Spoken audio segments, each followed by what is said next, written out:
All right, so this show is called the Real Estate Baller Show.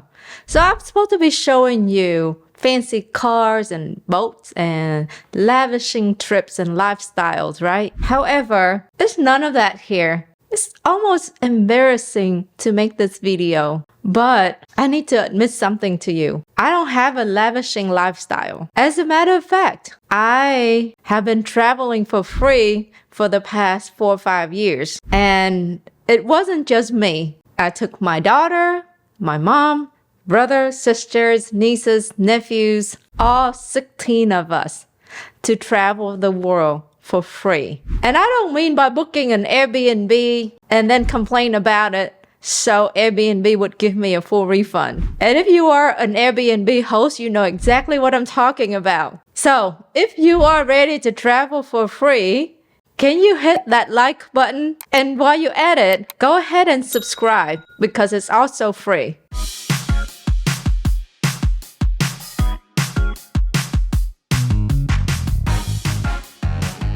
Alright, this video is about how to leverage real estate expenses so that you can travel for free.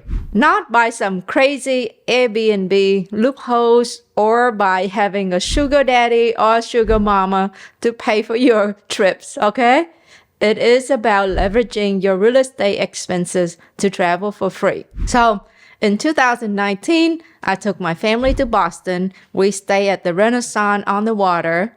And then 2020, we went to Hawaii and stayed at this beautiful resort, the Grand Hyatt. 2021, we went to Cancun twice. And we did a lot of fun activity there. 2022, we went to Puerto Vallarta, and then we went to Cancun again. And 2023, we headed back to Cancun. So let's see where we can take you next. So first, I'd like to start with the end in mind. And what I mean by that is I look at the destination. So go ahead, think of the destinations that you want to go to this year or next year, your destination, and look at the place you want to stay. Is it a five-star resort? Is it a affordable hotel? Wherever you want to stay.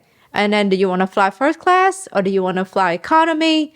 And then do some research. See how many points you need so you can have the trip of your dream. Also talk about redeeming because not all points are equal. For example, Hyatt right now, you can get a Hyatt house for maybe some Hyatt house for 5,000 points a night or 8,000 points a night. Sometimes they get as cheap as like 3,500 points a night. However, on the Marriott, they start out at 12,000 points a night. Now, signing up for this program, the loyalty program, is free. And if we want to get to the next level, there'll be another episode. So for redemptions, you just got to look to see, because if you got 100,000 points, you want to see how you can maximize those points so that you can get the most for the points, right? Just like every dollar we spend, we investors. So we want to stress that dollars as far as we could, right? Okay, so same thing here. So look at your point where you want to go. And that way you can decide how and which card you're going to get. So for example, when we went to Hawaii, we got the Citibank card. And that is because Citibank has point that we can transfer to Turkish airline, which has a program called Smile Miles. And then from there, we can use that to book the ticket to United Airline. And it saved us if we book it directly with United, it was going to cost 30,000 points per ticket and 45,000 points for first class. But when we went through Turkish airline, it only cost us 15,000 points for economy and 30,000 points for first class. So you see, we saved 15,000 points there. I know it all sounds complicated, but once you get started, it will get easier, I promise. Okay, so now that you know where you want to go and where you want to stay and you have an idea of how many points you're going to need, so let's talk about your expenses. Because remember, I do not recommend you to get in debt while trying to go to get points for free trips, okay? That defeats the purpose. So please do not get in debt in the pursuit. You're going to spend what you already gonna spend so that you can get these free trips, okay? Now, instead of earning 1 point for every dollar, like how most people do it, what we're talking about here is maybe for every dollar you spend, you may be earning 5, 10, 15 points. So something like this is what we're talking about here, okay? So let's plan your expenses. What rehab projects you have coming up? How many trips to Home Depot you gonna make? What else are you spending money on? And categorize them so that you can, if you need to apply for a new credit card, you can see which card will make the most sense.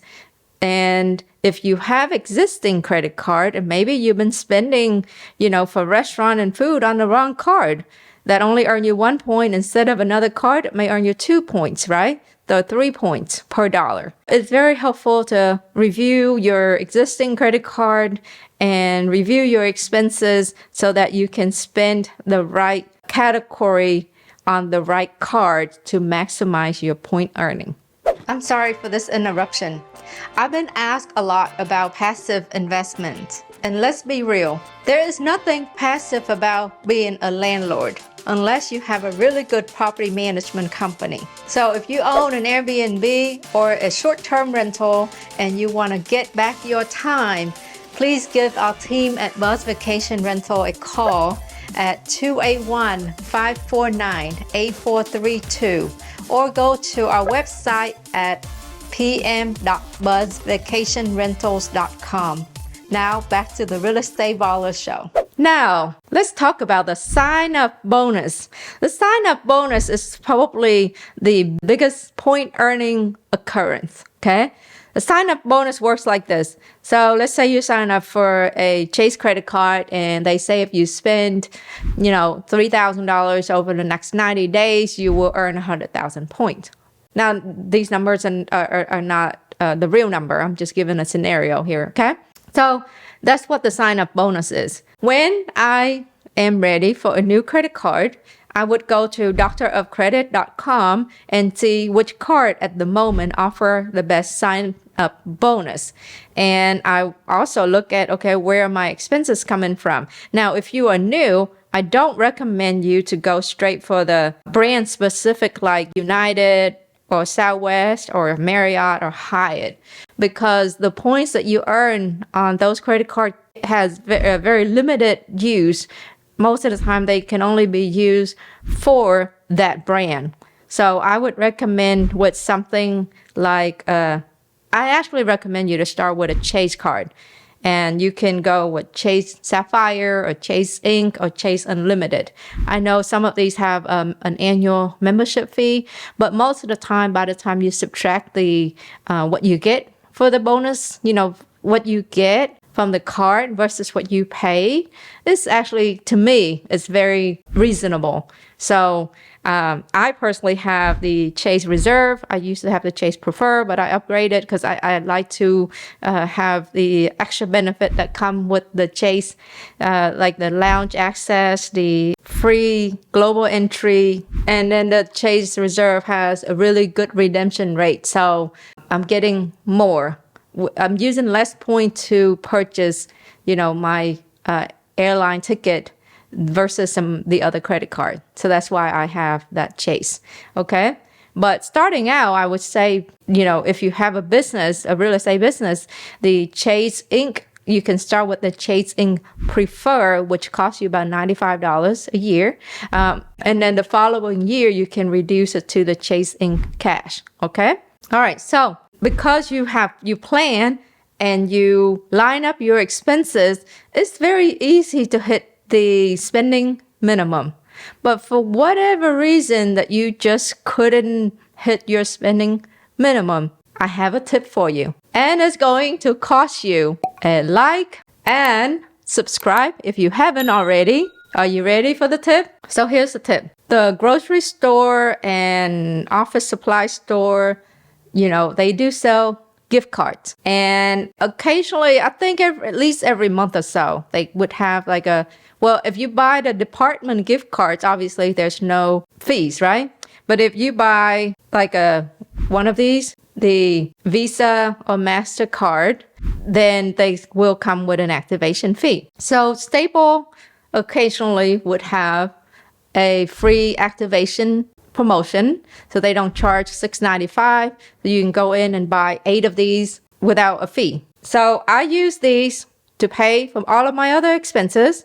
I even sometimes pay my housekeeper with these, right? So that's my tip. And don't forget to subscribe or leave a comment below if this is something that you are doing as well. Okay, so some people actually take these Visa and MasterCard to the store and buy money order with them, and then turn around, take that money and deposit back into the bank. I haven't personally done so because I haven't had the need to, but that's something that you could do. And here's another bonus. If you have the Chase Inc. Business Inc. cash, whenever you buy anything at office supply store, it's 5-time earning, okay? So when you go buy these gift cards, every $200, you get 1,000 points. So think about that for a moment. If you go, they have a limit of 8, right? If you purchase 8 cards, it used to be 5, now it's 8, so that's $1,600. And do the math, times 5, that's 9,000 points that you earn, right? And that's that's one night at a hotel, at a Hyatt, okay? So get the new card. Now you do have to watch out though that Chase does have a 524 rule, I believe. So meaning you cannot get more than 5 credit cards with Chase in the past rolling 24 months. And I could be incorrect on the month. So this is where I recommend you to probably go to the point guide to verify this fact, or to, or Nerd Wallet to verify this fact. But if I remember correctly, I believe it's 5 every 24 months. Okay, and I'm going to end this with a bonus for those of you that are a little bit more advanced. Now, that's the easy way, the sign-up bonus, and then your typical spending, right? The other way is the online portal. And what I do is I would go, for example, if I'm going to buy a laptop at Best Buy or wherever, I'll go on cashbackmonitor.com. And I type in Best Buy in the search and see if there's any extra bonus point that I can get. And if Best Buy doesn't offer it, I look at some other store to see which store, because it's the same laptop, right? And to see if there's any other store that may offer me additional bonus point. So if I know I'm going to spend a lot of money at Home Depot to buy material for the rehab, I also go look up on cashbackmonitor.com to see if there's any additional offer for my spending that I'm going to spend at Home Depot. So instead of me going directly to homedepot.com to buy the material, I now go through this portal, and sometimes it'll be like the Chase Inc. or something would have like additional 0.5 point or 1 point bonus for every dollar you spend through the portal. So instead of going straight to Home Depot.com to buy something, I would go through the Chase portal and then go from there to Home Depot. Hey, it may sound tedious, but paying for the trip is much less fun than having it paid for on points. Okay, so that's one thing. Another thing, look, if you are a lady and you like me, you like to buy stuff, right? You like to go shopping. I don't go to the store anymore. I just go through my online portal. If I need to go buy makeup, if I need to go buy clothes, I just go through the online portal. It's a win-win, okay? There you have it. Thank you for watching. I hope this episode will take you all over the world. And do leave a comment below and let us know where it's taking you. And if you haven't already, do hit that subscribe button so that you can keep getting more content like this and more content about real estate investing. And lastly, if you think there's a lot of value here, do share this episode with a friend. Thank you, and see you in the next video.